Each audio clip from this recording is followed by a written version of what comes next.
چی گفتستی؟ من به خدا قسم گفت به خاطر تعصب قومی که استم جنگ کردم که مردم مکه به سری مورا جنگ اومدیم من کی پروای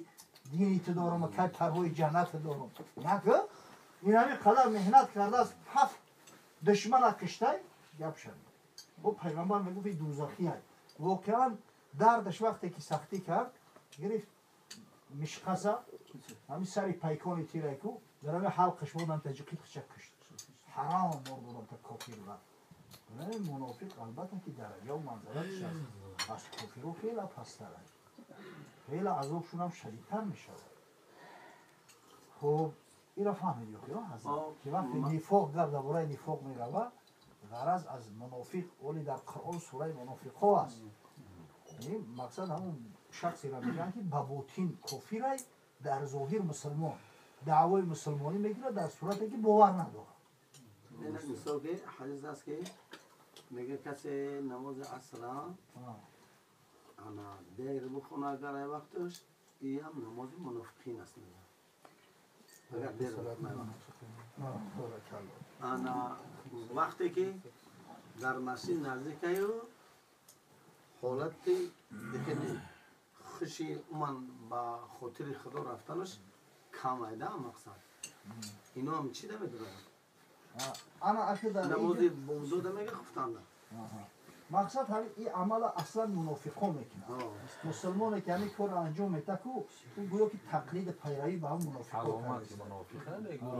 اون منافق کرد نیست حضرت گفت آیت المنافق ثلاث نشانه منافق 3 چیزه اذا حدث کذب اولش وقتی که سخن میگه دروغ میگه یه بچه از برای خدا 90% مردم امروز دروغ میگن 90% و اذا وعد اخلف وقتی که وعده میکنه خلاف وعدهش عمل میکنه اینا چه 90% مردم هم تری وعده خلافه بچه خچه وعده میکنه خلاف وعده میکنه بچه پدر خچه ناشکری شوه وعده میکنه اجرا نمیکنه و میگه و اذا اؤتمن خان وقتی امانتش دادن خیانت میکنه که جایی میبینی یک شکایتگر هست خونه سوخته را قرض داده قرض حسنه پول میده دیگه گرفتن نمیتونه کار به درجه ای که خونه سوخته پول گرفته است گردنش کج کرده با میگه قسم خورده است در پیش میرسه که والله بالله تالله من ترا باری اول دیدستم من ترا نمیشناسم بسیار نشانه یعنی همه چیزا نشانه منافقه کسی که همین کارو را میکنه و اصلا هیچ کس مو گارانتی دادن نمیتونه که مسلمان تولد شده مسلمان میمره این پروردگار خودش میمونه انما الاعمال بالخواتیم هر کار به همون خاتمهش زیبنده چه بس اون مؤمنای هستن که منافق کفر میمره چه بس اون شخصی هستن به ایمان ای دنیا میرون این غیر پروردگار کسی نمیدونه حضرت تحذیر داده است که کسی همین کارو را میکنه از خدا نمیترسه خوف اون است که منافق ای دنیا میروه و برای این نشانه منافقه مؤمن ایتری باید رفتار و کردار نداشته باشه نشانه نفاق اما این معنی اون نداره که کسی دروغ گفت و اصلا همون بابوتین کافر ای بازاری مسلمان اگر ایتری کنیم اگر همین برباد مسلمان رو همه رعایت با کفر کنیم برای که همین متاسفانه همین خصلت‌های بد در جامعه اسلامی بسیار ریشه دامونده است خدا رحمتش کنه جمال الدین افغانی را یه اروپا رفته کرد فرانسه رفته است برگشت گفتن چی مقصد از همین تماشا چی حاصل کردی گفت اونجا رفتم اسلام دیدم یکم مسلمان گشتم اومدم همه مسلمان اسلام نمیبینی با قاعده اسلام عمل نمیکنن اوگی غیبت میکنن دروغ میگن که همدیگر هم میکنن همین نشانه‌های منافق های اصلا باید این کار منافق کنن مؤمن کار نمیکنن رحمت کنه شیخ سعدی را میگه یک مال مردم به تلبیس خورد چه برخواست لعنت بر ابلیس بدبخت مال مردم هم میخرد با جوش خدا شیطان لعنت کنه بر شیطان لعنت چنین گفت ابلیس اندر ره که هرگز ندیدم چنین ابلهی یه روز بعد خلیره شیطان خفیدش گفت خونه سوخته ما ایمی تو را احمقتر دیگه ندیدم تو رو با من از فلان آشتی چرا تیغی پیکار برداشتی یه بدبخت در حزب مایی تو کمادای مایی ای تو همکاری مایی تو فهمیدگی ببر اجرا میکنی تو بازی من با شمشیر میبرداری و برو لعنت بگو جورای مایی وقت مقصد و حضرت نصیحت میکنه دریغ است فرموده دیویزیش که دستی ملک با تو خواهد نوشت شرم نمیداری فرمان شیطان در نامه اعمال تو دستی پاکی ملائکه می نویسه کرام الکاتبین انمو فرموده های شیطان که تو بدبخت عملی میکنی در نامه اعمال تو ثبت میکنه روا داری از جهل بیباکیت که پاکان نویسن ناپاکیت از روی احمقی و از روی بیباکی و بی‌پروایی تو روا میداری که همون ملائکه های پاکی که خدای تعالی از نور خلق کرده است ناپاکی های تو را بنویسن پیامبر کسی رو شفاعتگر است که بر جاده شرع پیغمبر است حضرت صلی الله علیه و سلم کسایی را شفاعت میکنند که در شریعت پیغمبر استوارند با شریعت پیغمبر مستقیمند هر کس نمیکنه آخه همونجا خوف از چی بس و حالت میگه که تو بدبخت میگه تو عمل منافقا را داشتی چی دعوا میکنی تو برای تو هم پیرو همون شیطانی تو امت من نیستی امت شیطانی آنش سر جامعه بگن قصه حضرت ابو هریره را حضرت ابو هریره را بسیار بسیار خوب بیان کردن که واقعا از قبیله بنی دوسی است اصلش در این قبیله یک شخصی بود سردار قبیله شو ابو طفیل میگن همین مرد آمد مسلمان شد و اسلام گرفت و قبیلهش بود و شرافت دعوت همین ابو هریره ها بیدار شدند همون مردم جاهلی که اعراب بسیار مردم جاهل است میگه اومد حضرت وقتی که حضرت رضی الله تعالی عنه اومد واقعا نامش عبدالشمس دست می‌گیره عبدالشمس ابن صخر حضرت پرسیدش که نامت چی است گفت عبدالشمس گفت انت عبدالرحمن تو نامت عبدالرحمن نخوب همین که جواری زیبای خوشرو بنده افتاب باشه انسان فقط بنده الله شده میتونه بنده کسی شده نمیتونه آدم از بی‌بصری بندگی آدم کرد گوهر داشت ولی نظر قباد جمع کرد یعنی در خوی غلامی زی سگان خوارتر است من ندیدم که سگ پیش سگ سرخم کرد همین آدمی که در پیش یک آدم دیگه تعظیم میکنه و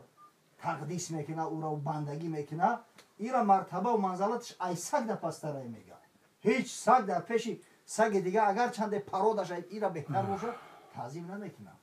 تا عبدالرحمنی گفت حضرت صلی الله علیه و سلم نامای ناخوش نازیبا را عوض میکرد نه فقط نام آدما نام قشلاقا را عوض میکرد نام کوها را عوض میکرد ولی الحمدلله همین یک فعل خوب داریم خدمونم همین بحث نامای ناخوش نازیبا را عوض میکنه یه روز همین حسوری محفل در دعوت شدگی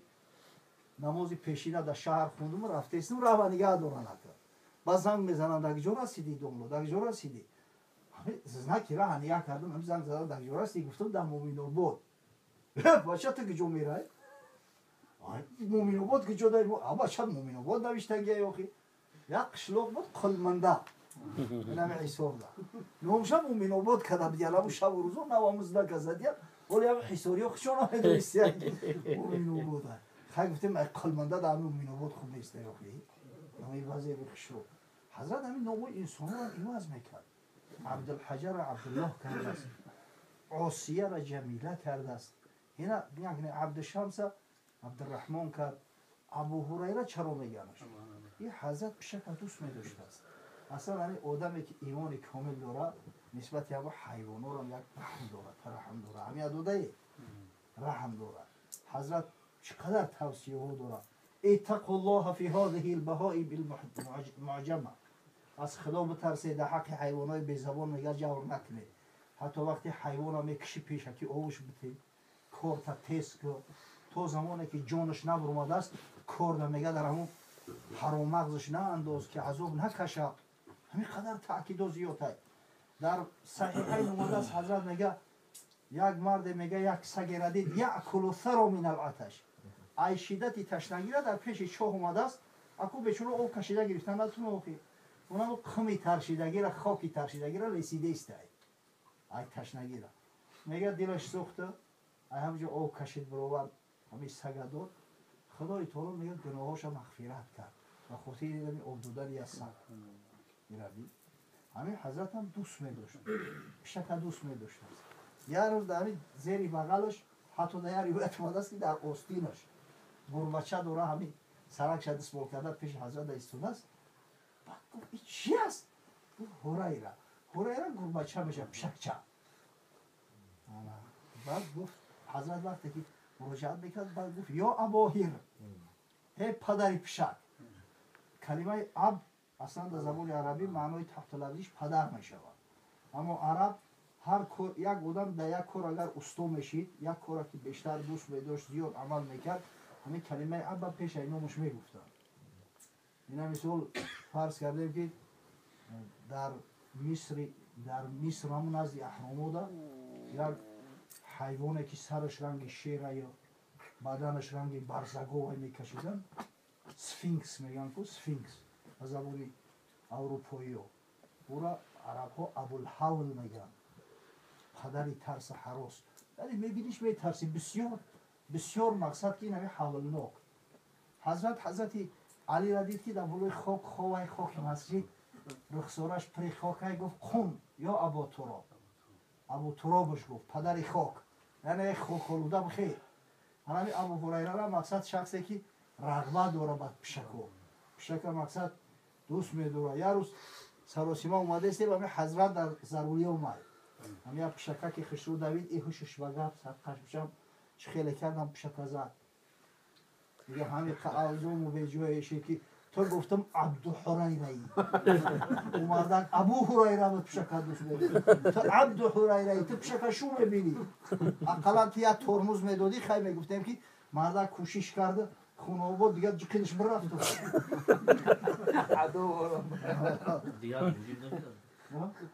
دیگه اخی باید بکنه یا خیر صدقه بکنه هر دو روزی که اومدم پیشکه خدا من قایم کنه که من میگه که همین آدم ظلم کرده جکی یکم چیکار میکنه بگیم خطر حضرت ها بودیم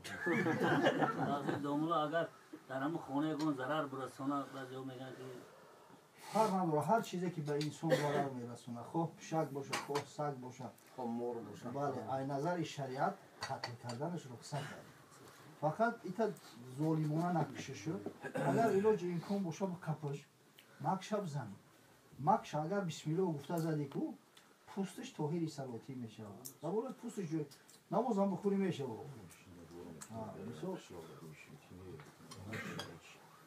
نمیاد دیگه نمیاد شک اصلا خودش میز آزاررسان نیست آخه نه بعضیش هسته خانواده تخمیم چیزا نمیمونه حالی مرغ میکنه این دشت میگه گربه ویسکین اگر پر داشتی تخمی گرجش که از جامون برداشتی بعضیش هسته قیری هم مرغای سویب شما برو خانواده این دو شاخگاه اگر خر داشتی هیچ کس رو پیش خانواده حقی بزرگم هم ششتگی هم جاهاشون سوزه به خاطر نمیخوام ما شما بخیزیم میلیون به جا پوچهاشون شبم خیر اشرف ها حضرت ها خدا نگهتون دارن ساسا دعا کنیم این بزرگان من خود قرغن آمدین